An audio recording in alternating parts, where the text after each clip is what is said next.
वह कथा जो आदिकाल से मां भगवती के सच्चे भक्त सुनते आ रहे हैं। माता के सभी जागरणों में भी यह कथा जरूर सुनाई जाती है।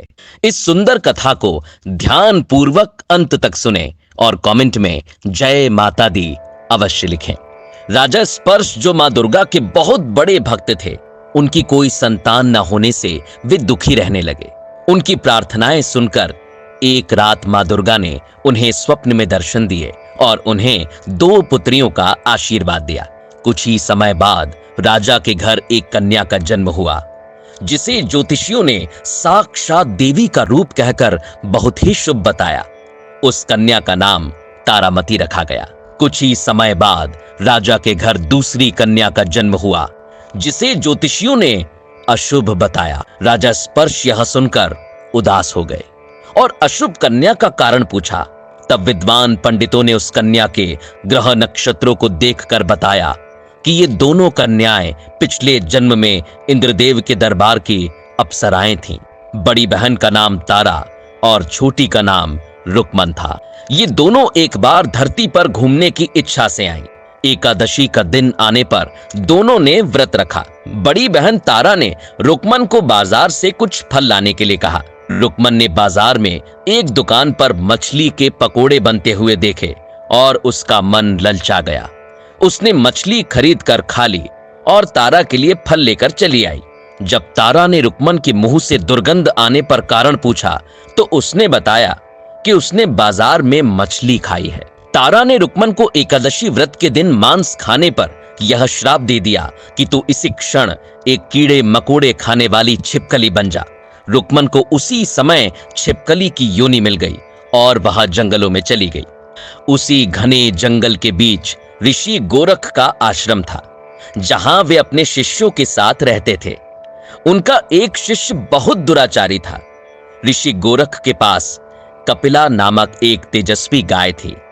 एक बार कपिला गाय ने उस शिष्य के कमंडल से पानी पीकर उसे झूठा कर दिया, जिससे क्रोधित होकर उसने गाय को बहुत मारा। जब गोरख ऋषि ने कपिला गाय की हालत देखी तो उन्होंने उस दुराचारी शिष्य को आश्रम से निकाल दिया। कुछ समय बाद गोरख ऋषि ने एक यज्ञ आयोजित किया, जिसका पता उस शिष्य को भी चल गया, जिसे ऋषि ने अपने आश्रम से निकाल दिया था। वह अपने अपमान का बदला लेने के लिए छुपकर आश्रम में पहुंचा और भंडारे की खीर में एक सर्प डाल दिया, जिसके बारे में किसी को पता नहीं चला। अपनी बहन के श्राप से छिपकली बन चुकी रुक्मन यह पूरा दृश्य देख रही थी। उसने सभी को विषैली खीर खाने से बचाने के लिए जानबूझकर सबके सामने उस खीर में छलांग लगा दी। सारी खीर बर्बाद होने से सभी लोग दुखी होकर छिपकली को कोसने लगे, लेकिन जब वे सारी खीर बाहर फेंकने गए तो उन्हें उसमें मरा हुआ सर्प दिखाई दिया। तब उन सभी को यह समझ आया कि छिपकली हम सबकी जान बचाने के लिए खीर में कूद गई थी। छिपकली का इतना अच्छा स्वभाव देखकर ऋषियों ने उसकी मुक्ति के लिए ईश्वर से प्रार्थना की। अब वे ज्योतिषी जो राजा स्पर्श की दूसरी पुत्री के जन्म को अशुभ बता रहे थे, वे आगे बताते हैं कि यह कन्या वही रुक्मन है, जिसने छिपकली की योनि से मुक्त होने के बाद आपके घर पुनर्जन्म लिया है। लेकिन यह कन्या आपके लिए शुभ नहीं है और इसलिए सभी ज्योतिषी राजा स्पर्श से कहते हैं वे उस कन्या को एक संदूक में डालकर नदी में बहा दें। राजा स्पर्श ज्योतिषी की बात मानकर वैसा ही करते हैं और अपनी दूसरी पुत्री से छुटकारा पा लेते हैं।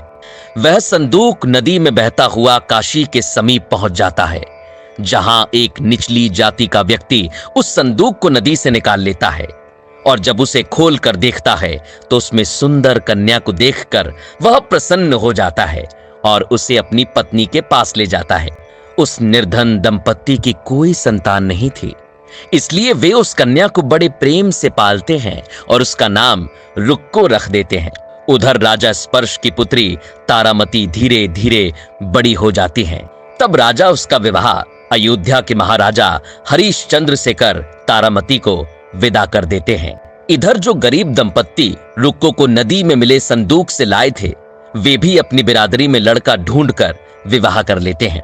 इत्तेफाक से रुक्को की बूढ़ी सास राजा हरिश्चंद्र के महल में ही नौकरानी का काम करती थी, जहां तारामती का विवाह हुआ था। अपनी सास के बीमार पड़ने पर रुक्को उनके स्थान पर महल में नौकरी करने लगी। जब रुक्को और तारामती ने एक दूसरे को देखा तो उन्हें अपने पूर्व जन्म का स्मरण हो गया, जिसमें वे दोनों बहनें थीं और तारा के श्राप से रुक्मन छिपकली बन गई थी। सब कुछ याद आते ही दोनों ने भावुक होकर एक दूसरे को गले लगा लिया। तारामती ने रुक्को से कहा कि तुम्हें अपने पूर्व जन्म के पाप को सुधारने के लिए मां आदिशक्ति की पूजा और जागरण करवाना चाहिए। रुक्को ने प्रसन्न होकर उसी समय यह मन्नत मांगी कि यदि उसे एक पुत्र की प्राप्ति होगी तो वह माता का जागरण कराएगी। माता की कृपा से कुछ समय बाद उसने एक सुंदर पुत्र को जन्म दिया, किंतु उस बच्चे के पालन पोषण में व्यस्त होकर रुक्को माता के जागरण के बारे में भूल गई। जब उसका बालक 5 वर्ष का हो गया तो उसे चेचक निकल आया, जिसे माता का रौद्र रूप माना जाता है। रुक्को दुखी होकर तारामती के पास गई।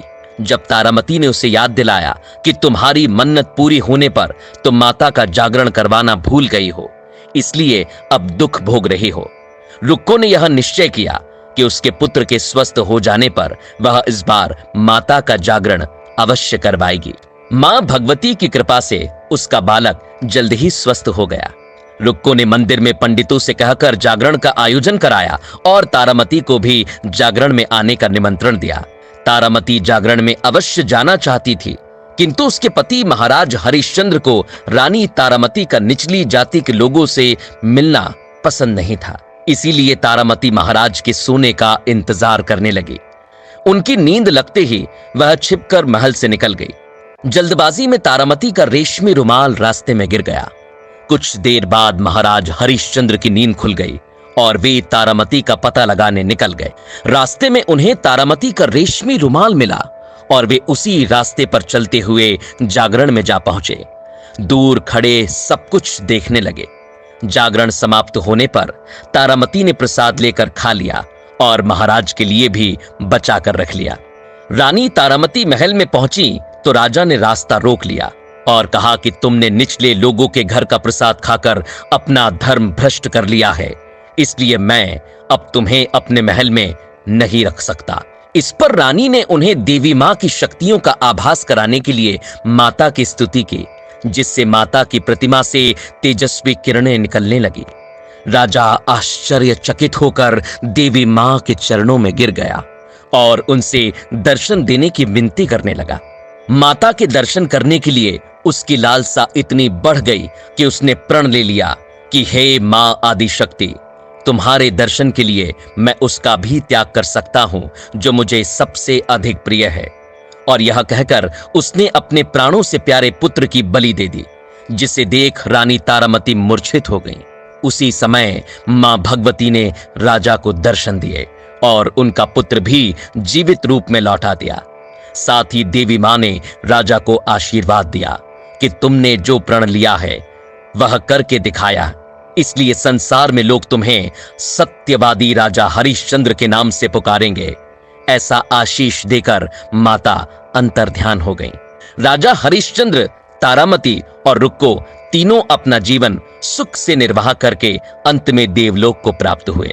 इस कथा के बिना मां आदिशक्ति का कोई भी जागरण पूरा नहीं माना जाता और इसे भक्ति पूर्वक सुनने से सभी मनोकामनाएं पूर्ण होती हैं। मां भगवती की कृपा आप सब पर बनी रहे। जयकारा मां शेरावाली का। बोल सांचे दरबार की जय।